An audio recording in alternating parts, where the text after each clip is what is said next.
And I'm telling you, this is the second half of the conversation, and we're just about to talk about the youth. And you know, each and every time it's Youth Cafe, we want to get into the tough talk. And this time around, we're talking about radicalization. And so many people are asking me what radicalization is. I'm going to give you the dictionary meaning of it. It says the action or the process of causing someone to adopt radical positions on political or social issues. And this goes hand in hand with extremism. So extremism is whereby someone or an individual does not have a particular belief in anything, does not believe in the law, so that in this case they do not believe in the law. And this has been linked to terrorism. And just the other day, that is on Tuesday at around 3:27, we saw a hard knock on the Kenyan security system, and whereby most of the Kenyans were pretty much affected by the terror attack. And here to help me discuss radicalization amongst the youth is three gentlemen, and of course one of them you've already met. I'm going to introduce two of them who are joining us right now. Looking at Robert Otieno, who is a fourth-year student at the University of Nairobi, a law student for that matter. Karibu. Salimia wananchi. Robert Otieno, fourth-year University of Nairobi. Glad to be here to discuss radicalization and its extremes amongst the youth. And its extremes amongst the youth. And of course, I talked to Mashmwana earlier on. If you're joining us, that's Mashmwana, who's a recording artist. And of course, he has a one-on-one with the youth each and every single day. And on my super extreme left is Joel Okwemba, who is is it managing director? Yes. Managing Director, Center for International and Security Affairs. And of course, gentlemen, I'd like to ask this question. First of all, give me feedback on the Dusit attack. Kumekuwa na attack earlier on in the week.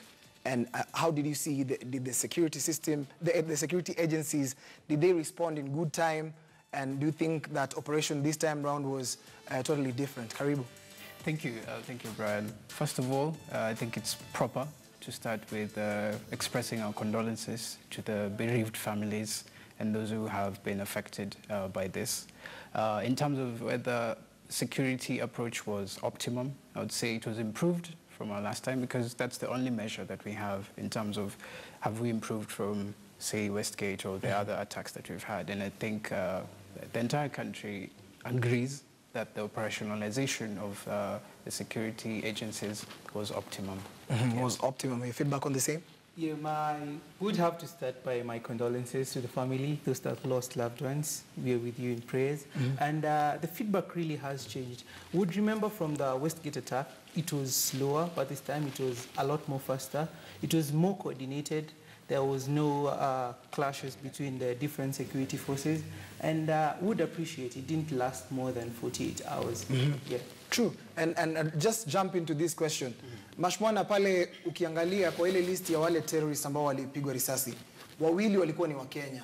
Na walikuwa ni young. Wote, kwa wale wote ambao walikuwa wamehusika katika hii kesi, ni wote sita walikuwa ni watu very young, people who are below 35 years. Does it mean that ni kweli kwamba hii radicalization ama extremism imeweza kugrow kwa muda tunavyoongea? Yeah. I can say first naweza tuma condolences to every family wenye walipoteza watu wao, and kitu ya kwanza naweza shukuru kwanza, niliona vijana wamejitolea. Kijana kama Steve Mbogo iza wa mheshimiwa, vijana tunamtambua, amefika pale azinaonesha yes polisi lakini anaweza help. Kitu ya kwanza. So hiyo ilinipatia motisha kama mimi siwezi fika kwa ile, naweza fanyaje kuwa na vijana pale mtaani, kuongelesha, kuambia naje hii kitu. Unajua sometimes mimi nimekuwa jobless. I know the pain ya kuona ngoja kulipa rent nini. Then unapata so they come with big offers, you know. Na see, we are young, we need money, we need good life haraka. Unaelewa?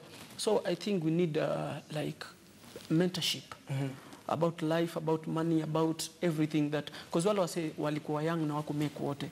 Maybe walikuwa wamepromisiwa ni aje tunawakujia nyinyi endeni mwanze, then sisi tutakuja tuwakujie, but wakapotea pale. Speaking of which, umeshaingia kwa swali langu next. Yes. So what are some of the causes of this rise in radicalization? Because it's truly believed that the most affected areas are in the coastal area, pale Kilifi, Malindi. Those are some of the areas where the young people are being lured into radicalization, and getting into terrorism. Yes. Let's use that term. Yeah. I think for the areas that you've mentioned, you have to, there's a connection of the source, which is the recruiting agency, and the culture on the area, and which can be and has been termed as the Islamic factor. And so we cannot escape from that. So even if you look at the areas where the terrorists are taking advantage, is areas where there's a lot of young population that are of Islamic religion.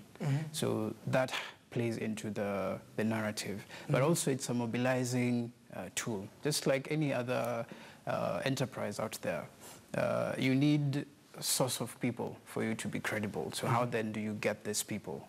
For Al-Shabaab, they're using the jihadist idea to mobilize, which is distorted in its essence. So they're taking advantage of the young people who maybe are not scholars of Islam or don't have complete knowledge of what really Islam is, and taking that advantage and driving their own agenda around it. This is notwithstanding any other factors, such as the level of education around those areas. It's been a concern even at the national level, how much education is within the coastal region, notwithstanding also the levels of development of the area. So then these other factors play into the narrative. Yes. And of course, on our Twitter question, we asked what are some of the leading causes, and of course, religion was one amongst them. Misinformation was another thing. Unemployment. Do you think unemployment has a big role to play? Ulikuwa mshaanza kugusia mashmona, but I just want to get to know. And also, just because you're a student, the brilliant students have been picked by these terror groups or terrorist associations, and they've been used as some of the key members of these attack groups. Just give me feedback on the same. If I would give you a feedback, I would tell you that other than it just being about unemployment, even people who are well off in the society could actually join these terror groups. In this sense, just like you said, they're selling an ideology. And in selling this ideology, they look for the most vulnerable.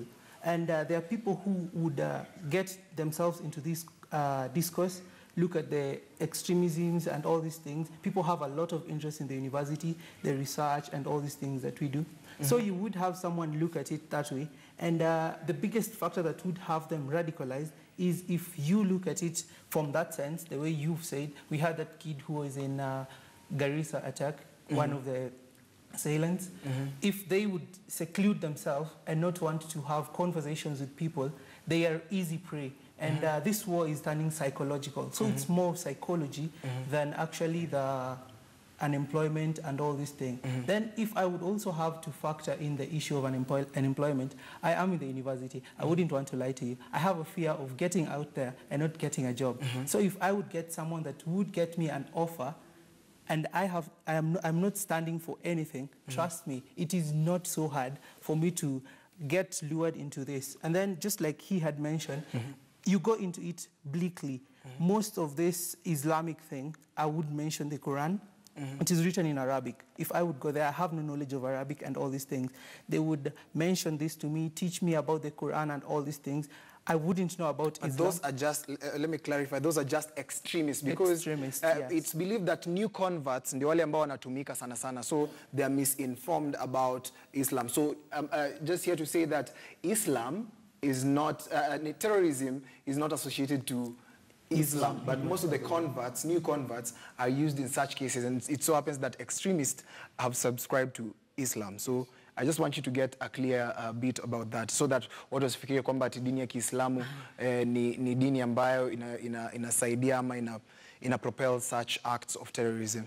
You wanted to say something? Yes. Also to jump in on the point that you mentioned, a lack of a sense of purpose, because this is not just the Kenyan issue.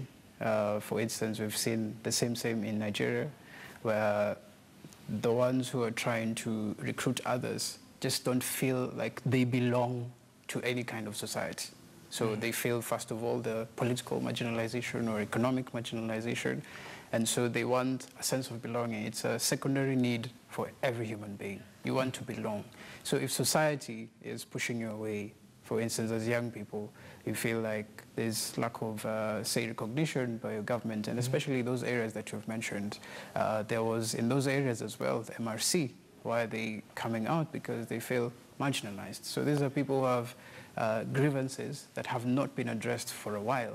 And so if someone tells them that, you know what, you can meet those grievances and will, in fact, on top of that, we'll give you money. On top of that, we'll protect your family, we'll give your family money. So you finally feel like someone understands you, but it's all wrong. So a lot of that also has to do with a sense of belongingness. How much do the youth feel that this country belongs to them? Okay, time has run out. I'd like you to give me just a quick solution, because this conversation will continue on social media. What are some of the things that should be done to make sure that the youth are not radicalized? If you would ask me, number one would be to have the youth included in political matters, social matters, leadership, and all these things. Create more opportunities, make spaces safer for the youth, and just keep them informed. Have anti-radicalization. Don't have them victimized when they turn back from radicalization, because it's a process that can be reversed. So have them informed, accept them, and when they're reintegrated back into the society, they should have opportunities. Parting shot, Mashma. Yeah, me, I'll say that the first thing is mentorship, because watu wengi, young men, they love doing things with what they understand. So they need mentorship. So the next point is job opportunities. Job opportunities. I'll catch you at that really quick. I'll probably just touch on the security aspect of it. There needs to be a relook on how security agencies deal with socio-economic issues, because the military is not trained to deal with socio-economic issues. The police are not trained to do that. So within the security sector, that it's something that should be relooked at, because these are not security challenges, they're socio-economic challenges. So at the very immediate level, that's what we need. The second one I can also say let me finish at that. Thank you very much. Okay, I think we will have an opportunity to talk about that. Joel, Mash, Mwana, and Robert, thank you very much. This conversation, we didn't even touch on the tip of it. And of course, the conversation continues on social media. I look nice because I was dressed by Andrew Kakai. It's a brilliant night. God bless. And of course, I'm going to leave you with a song by Konkodi.